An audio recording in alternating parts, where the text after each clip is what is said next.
Olá, alunos lindos, dedicados do curso técnico de enfermagem. Hoje é dia 18 de fevereiro de 2024 e aí eu vou regravar essa aula, que deu um problema na outra, sobre ética em saúde, com encerramento da disciplina, né?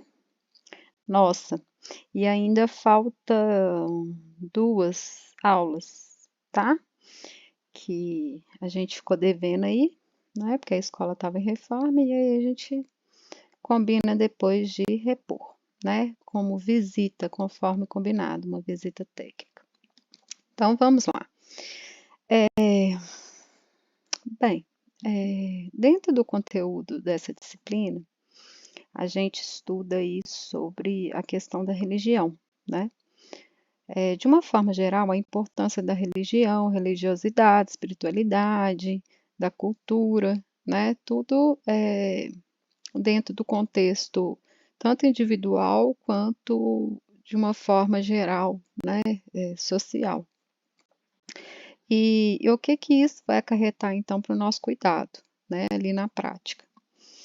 E aí a gente entra nesse campo da religião que muitas pessoas confundem, né, a questão da religião aí com religiosidade, né? Então aí o dicionário deixa a etimologia da palavra aí, mas eu resumindo, né, de uma forma mais didática, posso dizer para vocês que, para vocês lembrarem que a religião ela trata-se de crença, de ritos, né? Diferente, por exemplo, da religiosidade, que é mais uma questão de uma expressão, por exemplo, da própria espiritualidade, né? Ela pode não estar vinculada, entendeu? À religião. Então, se trata mais de algo mais pessoal, intransferível, sabe? Onde o indivíduo ele vai se identificar ou não com uma religião, tá? Essa é a religiosidade. Religião já é mais a questão de ritos, crenças e tudo, tá? Tô deixando aí a etimologia da palavra para vocês darem uma olhada e só estou pincelando aqui das aulas, tá?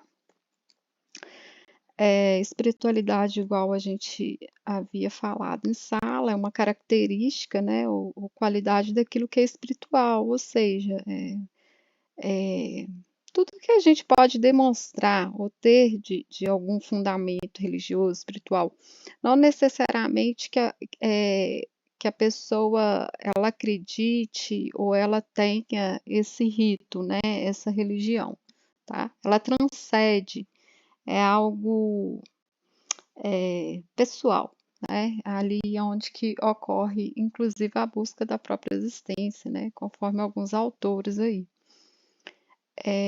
Eu deixo disponível, né, esse documento aí embaixo, tá? Para vocês aprofundarem depois, se vocês quiserem aprofundar sobre a temática. E aí tem um dado muito interessante, né, do país que a gente vive, que é a questão da crença. Então, que tipo de pessoa que nós vamos cuidar? A maioria das pessoas que nós vamos cuidar são pessoas o quê? Que acreditam, né? Que têm essa crença, acreditam em um Deus, tá? Como descrito nas escrituras. Então, a BBC, né, fez esse, não é documentário, foi uma reportagem, colocando aí a estatística, então, da quantidade de pessoas que acreditam em Deus ou então tem, né, uma espiritualidade ali, né? É, e aí vem esse gráfico mostrar isso para a gente, né? Então a gente vive num país extremamente cristão, né? Que acredita e tudo. A gente tem que lembrar sempre, né, que a gente é um país laico, a gente deve respeitar essas crenças, esses costumes e as diversas religiões que a gente vê na prática, né, ao cuidar do paciente. E aí eu deixo uma pergunta mais para a gente refletir mesmo, a questão de suprir a ausência do Estado. Será que essa fé, né, ela supre essa ausência do Estado, ajuda a suprir algumas dificuldades sociais, algumas dificuldades que esse indivíduo vai ter durante a própria doença, né, ao decorrer da sua jornada aí de tratamento? Será, né? Uma coisa a se pensar. Numa pesquisa realizada aí, por exemplo, 90%, né, das pessoas responderem acreditar em Deus ou forças superiores, né? E isso ajuda a superar suas crises, suas doenças, seus conflitos, seus desastres. E tem até estudos, inclusive, da neurociências, né, que fala aí da questão da utilização mais do lobo frontal, né, do corpo aí do cérebro, falando que, inclusive, são áreas que são bem ativadas, né, no caso aí para da fé, né, e tudo, os estudos da fé. E esses estudos mostraram, né, essa importância dessa crença e como que atua, né, em alguns pacientes do CTI, que foram feitos vários estudos, inclusive recentes, como que atua então nesse tratamento, nesse cuidar, né, para o prognóstico do paciente e tudo. Até mesmo para aceitação, né, da própria família ali no decorrer daquela doença ali, tá? Então ajuda sim. E a gente deve estimular e respeitar aí a religião, né, o, é, a religiosidade de cada um, tá? E aí a gente entra na temática da cultura. O que seria cultura, né? A gente sabe que a cultura, igual eu falei em sala, né, ela é composta por normas, regras, né, condutas sociais aí que vai nortear o comportamento aí social de um grupo, né?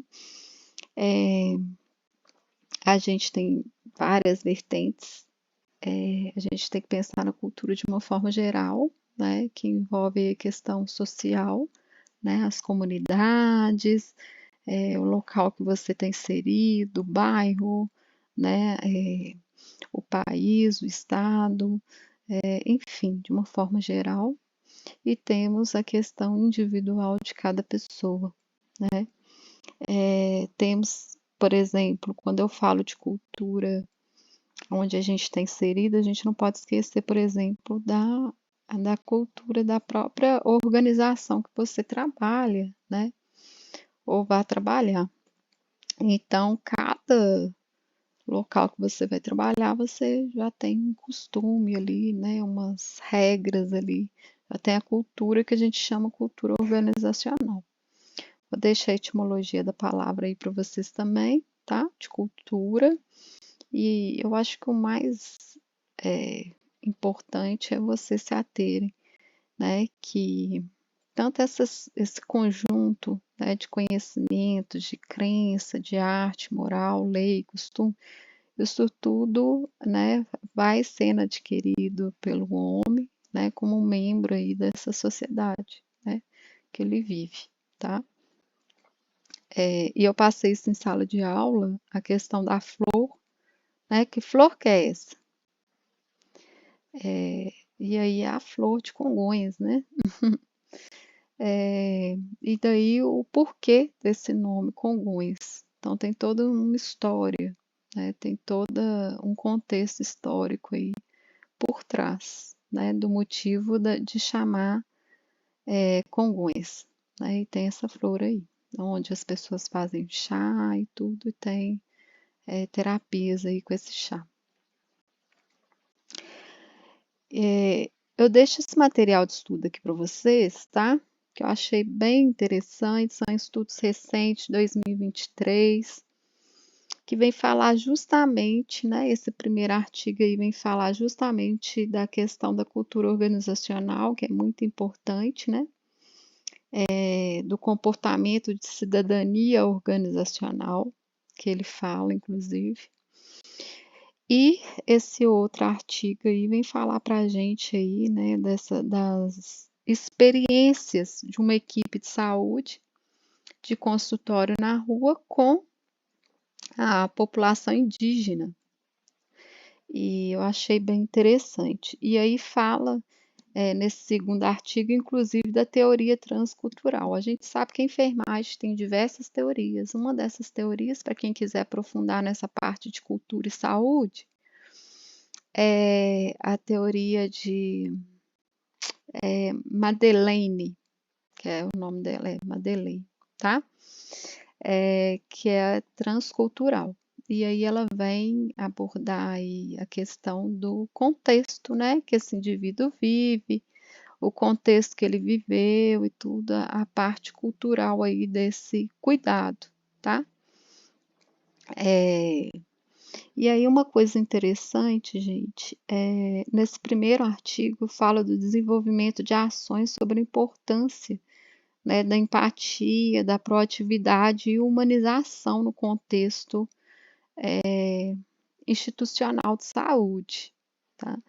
Então é o que mais a gente tem ouvido, né, de pessoas, de estudiosos dessa área de RH, nessa área de, né, de saúde, é justamente depois da pandemia, né, a importância, e esse estudo ele vem mostrar isso, os resultados dele, né, se não me engano foi um estudo feito na EBSERV, né, e aí vem mostrar então que a empatia, a proatividade, a humanização são quesitos extremamente necessários hoje em dia, né? Então, talvez mais vale aí a questão do desenvolvimento de ações que colocam, então, sobre a importância disso do que antigamente, né? Que se cobrava mais as questões técnicas e científicas apenas, né? Então, hoje, quem é proativo, quem tem esse espírito, né, de empatia, de proatividade, de humanização, se sobressai. São estudos científicos que provam, né? Depois da pandemia vieram provar isso, né? E são profissionais, mas tendem a ser mais valorizados. E aí, gente, fala também nesse primeiro artigo da questão da rotatividade, tá? Dos profissionais, inclusive da enfermagem, né, gente? A gente está tendo isso no mundo inteiro, né? E esse sentimento de falta de pertencimento, sabe, da equipe com a instituição, essa falta de pertencimento, né, dado a essa rotatividade, tá? E aí ele é muito interessante, tá? Depois, se vocês quiserem aprofundar, fala dessa cultura aí organizacional, então. E esse outro artigo, da questão do consultório na rua, da equipe, que eu achei mais interessante aí, né, é realmente a relação que os autores fazem à luz da teoria transcultural da Madeleine. Achei muito interessante, tá? E aí fala sobre alguns rituais, né? Algumas coisas que são bem inerentes à população indígena que eu achei bem interessante, tá?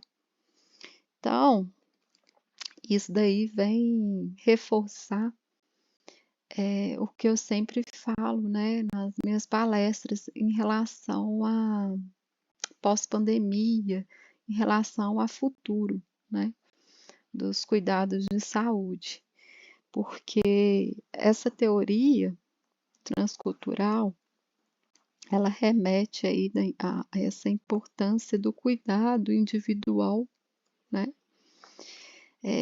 A gente tem vários estudos já falando, né, dessa questão da experiência do paciente, por exemplo, do cliente, tudo, a importância de você prestar um atendimento individual. E aí vem a medicina de precisão, né, para reforçar ainda mais essa tese, né?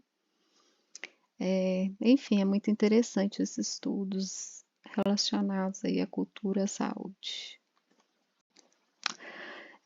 Tem um outro artigo aqui, né, que fala que com relação à saúde, a gente pode afirmar que as práticas terapêuticas, elas vão variar de acordo com a cultura em que a pessoa vive, né? É o que Madeleine já havia falado, né?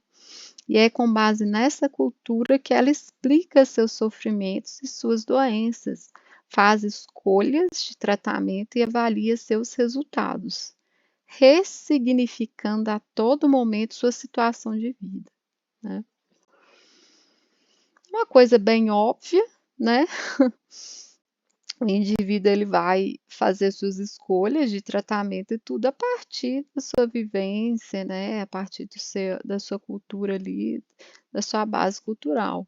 Parece uma coisa bem óbvia, mas, né, a gente visualiza muito nos atendimentos de saúde essa falta de empatia, né, e talvez até mesmo esse conhecimento, né, da cultura aí e da importância dela relacionada ao tratamento, ao cuidado, né, da enfermagem aí, tá? Ou seja, gente, toda ação, né, que eu for ter, eu devo ser neutra enquanto profissional de saúde, tá? Mas ao mesmo tempo a gente tem que lembrar que a gente é humano, né? Então a gente deve ter todo o cuidado para quê? Para não deslizar, né? Para não cair aí em falar algo, né? Ou expressar, ou ter qualquer comportamento que leve, né, à falta de respeito, à falta desse cuidado, conforme Madeleine fala que é tão importante, baseado nessa cultura do indivíduo, tá? E aí tem o candomblé, que eu passei na aula, que fala, é uma religião que fala, que cultua, né, os orixás e tudo. E a gente vê, eu coloquei o candomblé, porque a gente visualiza muito a questão do preconceito com eles, né? Isso faz parte da nossa cultura, né? Então a gente tem que respeitar, tá? Tanto a cultura do país, que faz parte da nossa cultura, das nossas raízes africanas e tudo, quanto de forma individual aquela pessoa que é, né, do candomblé, tá? E aí a gente tem que lembrar que é lei, tá? A gente deve, a gente deve ater a isso na instituição de saúde, tá bom? Deixar entrar, né, as pessoas que acreditam ali que a pessoa tenha fé em seus rituais no ambiente institucional de saúde, para quê? Tá? Para que a represente, tá? Que faça ali seu culto, a sua oração, o seu ritual, enfim. E a gente deve respeitar isso, ok? Enfim, era isso que estava faltando reforçar aqui. E os primeiros socorros é a outra aula à parte, tá bom? Qualquer dúvida, estou disponível. Ah, gente, lembrando que na plataforma de vocês do curso tem um artigo muito bacana do Freitas, tá? Na parte da biblioteca. Tem um artigo interessante do autor Freitas, né, e companhia, que fala da questão da ética, né? E aí ele vai estratificando mais, explicando de forma sucinta aí a questão da moral, questão da ética e tudo, tá bom? Vale a pena ler esse artigo, achei interessante. É isso.